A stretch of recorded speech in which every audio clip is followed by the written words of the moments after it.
બનાસકાંઠા જિલ્લાના ઓગળ તાલુકાના ઉણ ગામમાં હત્યાની ચોંકાવનારી ઘટના સામે આવી છે. ગામના તળાવ પાસે આવેલ શ્રી શક્તિ માતાજીના મંદિર પાસે એક યુવકનો લોહીલુહાણ મૃતદેહ મળી આવતા સમગ્ર વિસ્તારમાં ચકચાર મચી ગઈ હતી.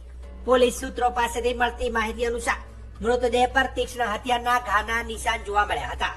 પોલીસે મૃતકની ઓળખ સહદેવસિંહ નરેન્દ્રસિંહ વાઘેલા તરીકે કરી છે.